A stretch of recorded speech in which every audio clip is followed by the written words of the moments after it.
Hi, I'm a person. Today I'm going to recap all of Astronomy 1 very quickly. We live in a universe and it's getting bigger. We're very small. A light year is how far light can travel in a year. Also, there's a lot of galaxies and even more stars. Our universe has 100 billion galaxies, and each galaxy has 100 billion stars. How many stars are in the universe? A fucking lot. If you were to put the entire universe's life in a single year, then humans existed for about 2 minutes. A very long time ago, people believed in celestial sphere, little polka dots in the sky that were stars, and made constellations, which are bullshit. Some ancient civilizations got the idea, hey look, if I put this just right, I can make the sunlight do something really cool. After a long time of banging rocks together, the Greeks decided, I should make like a model of how this works. And they said the sun rotates around the earth on something called the ecliptic, which is not true. They were like, oh, earth is the center of the universe, and everything else rotates around us in a perfect circle because the heavens are perfect and whatever. But Mars would sometimes stop, go backwards, and go forwards again. Why is that? Well, because it doesn't go in perfect circles, but some dipshit named Ptolemy was like, hey, I have an idea, guys. What if the point rotated around the earth? But the planets were rotating around that point that's rotating around the Earth, so it makes almost like a wacky spirograph. That explains why it's going backwards, and people are like, you know what, Ptolemy? That's right. You're right. And they did that for 1,500 years. And if it wasn't for Islamic scientists, then the Renaissance would have probably not happened. We probably wouldn't have had cool dudes like Copernicus, who was like, hey guys, by the way, the sun is the center of the solar system, and then he died. And people were like, shut up, Copernicus, you're dead and stupid. Then Tycho Brahe was like, I'm gonna measure stuff with my big ass protractor, like it's a fucking big protractor. And then his employee Kepler was like, wait a minute, maybe things don't rotate in a correct way. Maybe they rotate in an oval. So then Kepler made some laws, and those laws were pretty well followed. And then Galileo was like, I'm going to officially disprove the fact that the Earth is at the center of the universe. I'm going to prove it's the sun that's at the center of the solar system. And then he did it. Partially by calling the sun and the moon ugly. He also took a look at Jupiter's moons that were rotating around Jupiter and said, hey, those things are rotating around Jupiter, not the Earth. Therefore, things can rotate around something else. Therefore, you're all stupid, and the sun is the center of the solar system. Goodbye. He also looked at the phases of Venus and a bunch of other stuff through his telescope, which we also had to look through our telescopes, and we got graded on it. Now, Big Daddy Isaac Newton came along and said, oh yeah, baby, Newton's laws time. And his whole conservation of momentum thing is part of the reason why orbits exist, because there's no force that's pushing us out of orbit. Therefore, angular momentum is just going to make us keep spinning. We still spinning. Also, the moon's gravity makes our water go bulgy. Let's talk about the sun, the earth, and the moon. Oh yeah. How about them seasons? Well, you might think, okay, well, if we travel in an oval, then the seasons must happen because the earth is getting further away from the sun sometimes and closer at other times. Well, that's not true. The earth is tilted, and it's actually the sun heating up the water and getting more direct sunlight on those parts of the earth that are exposed to it that causes the seasons. Now, during the spring and the fall, the earth is almost like parallel, where like both sides of the earth get like equal amounts of sunlight. A day is defined by us rotating around our axis once, but because the earth moves a little bit around the sun, we have to rotate a little bit more to point back at the sun. Therefore, a sidereal day is just rotating around our axis, but a solar day is making that little extra bit to get 24 hours. Got it? Good. There's also a month, which is kind of the same thing, but with the moon having to rotate a little bit more too. There's also the length of the year, where our axis is slowly moving away from the North Star and towards Vega. So therefore, a tropical year is the cycle of all the seasons, but a sidereal year is just a rotation around the sun. The moon rotates around us, but sometimes the moon blocks the sunlight. This causes eclipses. But what's not causing eclipses is causing the phases of the moon. But when it does cause eclipses, the moon's shadow on Earth is the solar eclipse. But when the Earth casts a shadow on the moon, that's a lunar eclipse. Now, I talked about light earlier, but what is light? Light is this wacky thing that moves really fast and at different wavelengths, but it's also not a wave sometimes. I don't know. The shorter the wavelength, the higher the energy. So that's why gamma rays are super dangerous, because their wavelength is so short. But radio waves have such a big wavelength, they don't do anything. I mean, there's radio waves passing through you right now. Scientists use light to be like, hey, look, this gas absorbed this amount of light, therefore it's made of sulfur. Check out those chemical fingerprints. Well, how the fuck are we going to get those chemical fingerprints? I don't know, use a telescope? Ooh, yeah. Telescopes are basically big eyes. But telescopes, unlike our eyes, can capture light at wavelengths that we can't see. So when you wind up looking at stuff in different wavelengths, it looks totally different. Infrared lets you see through clouds. Radio waves are big and need big disks. This is how the strip of light that we can see of the Milky Way galaxy looks like through different telescopes. Let's go back to the solar system for a second. Our solar system is made of 8 planets, and we are one of them. Mercury, Venus, Earth, and Mars are the terrestrial planets because they're made of rocks and solid. And then Jupiter, Saturn, Uranus, and Neptune are the Jovian planets because they're made of gas and they're very big. Let's get into greater detail. Let's talk about the sun first. The sun is so big it is 99.9% of our mass, and it's made of hydrogen and helium, which are gas. Mercury is a wasteland. It is a hot wasteland. It is made of metal and rock, and it's old, and there's no one living there. Venus is our sister planet, and it has so much gas in its atmosphere that it just greenhouse affected everything, and it's 470 degrees Celsius all the time. It also rains sulfuric acid. It's so not fun. The Earth is a shitty planet. Mars kind of looks like a desert, but it's very cold. It's minus 50 degrees Celsius, which is a typical Canadian day. Jupiter is made of gas. It's big, but it also looks kind of like vomit. It's also got a lot of moons. Look at all those moons. Saturn is also made of gas and has rings. Very cool. Those rings aren't solid, by the way. They're just rocks.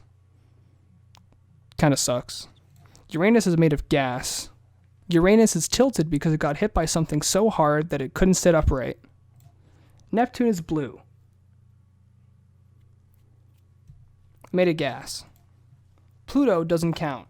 Get the fuck out of here. The moon has a lot of craters because it got hit by so much stuff.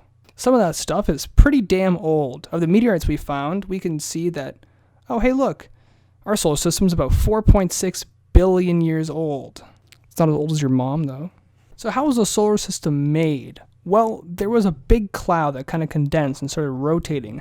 And once it rotated, angular momentum kind of took over. And now it's just a flat disk of rotating gas. And then it just started to kind of condense. And then it condensed some more. And then some of those gases turned into rocks and ice. And then things started sticking to it. And the gas got really, really big. That's why Jupiter is thick as fuck. Meanwhile, the terrestrial planets within just kind of got rocky. And then we got smacked by the moon, and it kind of made a mess. And now it's the moon. In one of the early stages, we got something called heavy bombardment era, where things just kept smacking us. Just kept smacking us.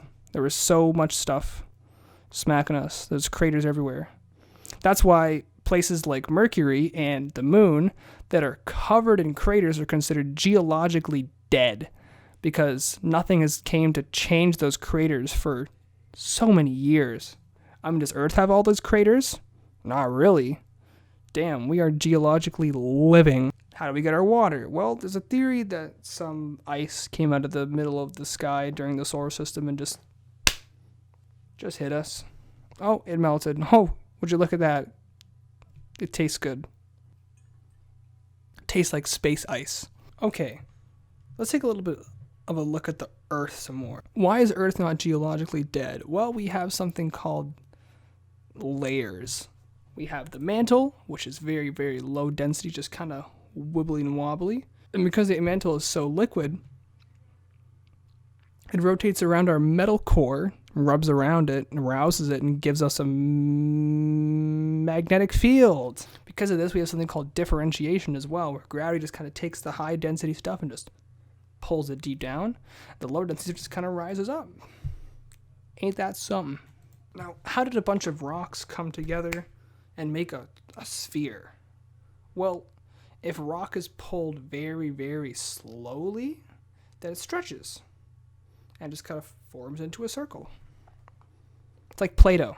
But why are we not geologically dead? Well, we have volcanoes, which are changing our surface a lot. We have plates. We have tectonics. Moving on. We also have an atmosphere, which is thick and has many layers. Time to talk about geologically dead stuff and laugh at it. Like the moon. Look at the moon.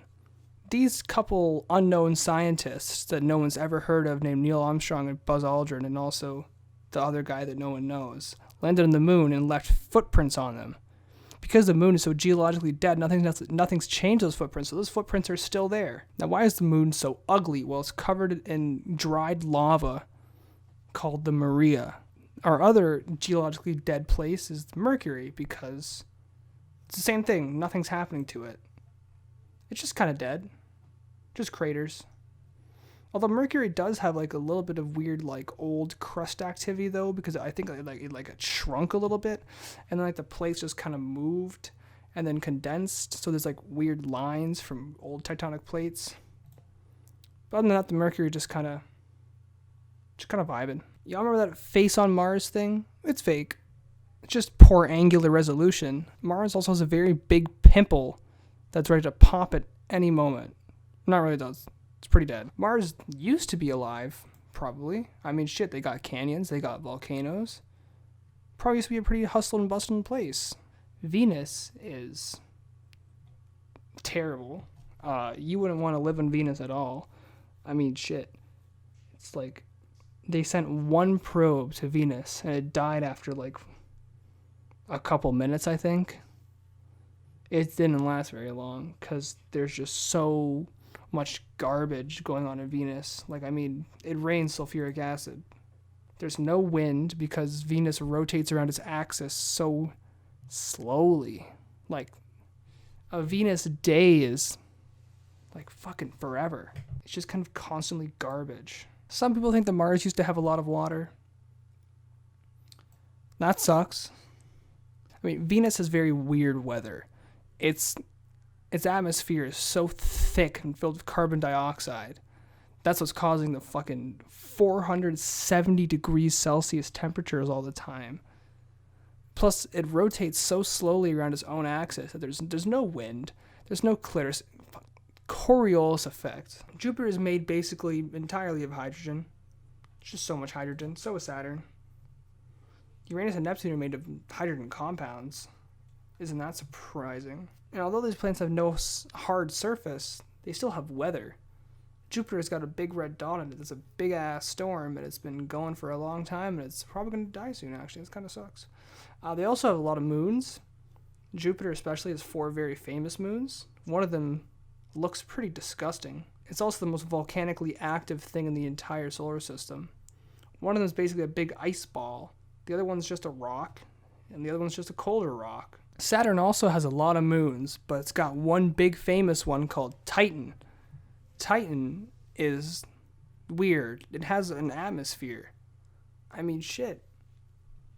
It's got an atmosphere. It's like Earth, but cold. Not a lot of other places have weird moons. I mean, Triton's kind of a moon. Triton is one of Neptune's moons. It's just a big ice ball, kind of like Pluto. Which, oh, by the way, Pluto's not a planet. It's not a planet. It's a dwarf planet.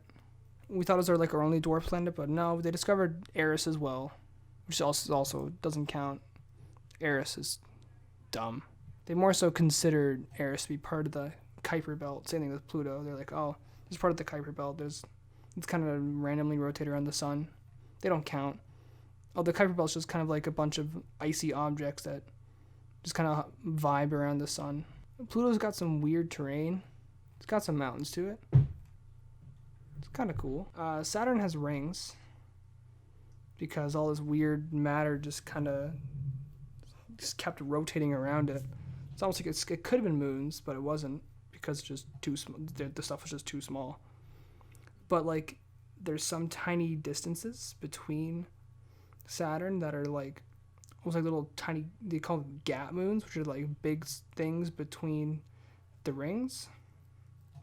They kind of fuck up the surface a little bit, but it's kind of cool. Every single one of the big gas planets, the Jovian planets, they have rings. Why does this picture of Neptune look so threatening? Fun fact, there's also planets outside of our solar system. Who would have thought with 10 billion stars? Wait, no, sorry, my bad. 10 billion times 10 billion stars in our universe that there'd be other planets too. A lot of them are kind of like, they call them hot Jupiters because they're made of gas and they're close to their stars. And they're big as well. That's only because they're easier to detect. So we're trying to think of more ways to find more. But we've only found a few. That's the whole course, by the way.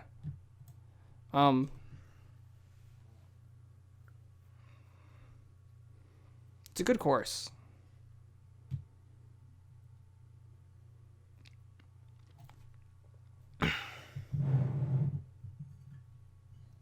I want to try this soup. It's fucking good.